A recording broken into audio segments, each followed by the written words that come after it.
বাপজান, আশা করি কুশলে আছেন। পর সমাচার এই যে, সেদিন আপনি যে কাণ্ডটি করিলেন, তার জন্য এই পত্রটি না লিখিয়া পারিতেছি না। দেখিতেছি যতই বয়স বাড়িতেছে, ততই আপনার কাণ্ডজ্ঞান একেবারে লোপ পাইতেছে।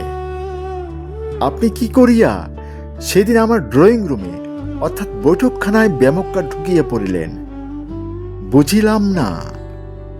সারা গায়ে ঘামের গন্ধ, ময়লা তেল, চিপচিপে পাঞ্জাবি, বগলের ছেঁড়া ছাতা, মাথায় চিতিপড়া কিস্তি টুপি, যেন আকবর বাদশার উর্নিশ আর কি।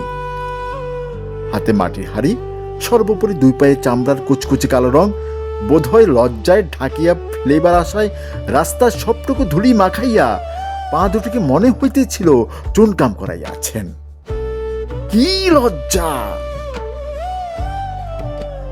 আপনারা ওই মূর্তি দেখিয়া আমার বন্ধুগণ এবং তাদের সুন্দরী স্ত্রীরা বজ্রহতের মতো তাকাইয়া রহিল, যেন তাহারা চাক্ষুষ ভূত দেখিতেছে।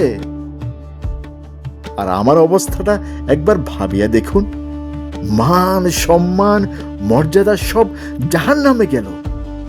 তাও না হয় আপনি যদি দয়া করিয়া একটু চুপ থাকিতেন, তবু একটা কথা ছিল।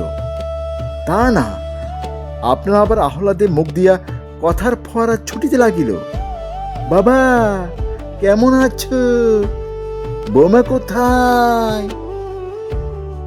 বলিহারে ভাগ্যিস সে মুহূর্তে ও সেখানে ছিল না, থাকিলে সেই বেচারির হার্ট অ্যাটাক হইয়া যাইত। সে তো আবার হঠাৎ কোনো খারাপ দৃশ্য মোটেই সহ্য করিতে পারে না। বড় কোমর হৃদয়ের মানুষ কিনা। বাপজান, তোমাকে সাবধান করিয়ে দিতেছি। আর যাই করো, এইভাবে আমাকে ডুবাইও না। টাকা পয়সা লাগিলে চিঠি দিও, পারিলে পাঠাইব। অত টাকা পয়সাও যে কেন লাগে তোমাদের তাও বুঝি না। তোমাদের আবার অত খরচ কিসের? ক্লাবে যাও না, পার্টি দাও না, এসবগুলার চিরতার পানি ছাড়া আর তো কোনো নেশাও করো না। এইটুকু পড়িয়া দরিদ্র স্কুল মাস্টার পিতা আনমনে বলিয়া উঠিলেন, না না, ভুল বললি রে বাবা। নেশা একটা আছে,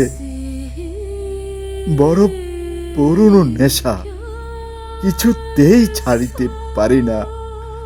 সেই নেশা তোর জন্মের পর থেকে সারাক্ষণ তোকে দেখার নেশা, কিছুতেই ছাড়িতে পারি না বাপ, কিছুতেই ছাড়িতে পারি না, কিছুতেই ছাড়িতে পারি না।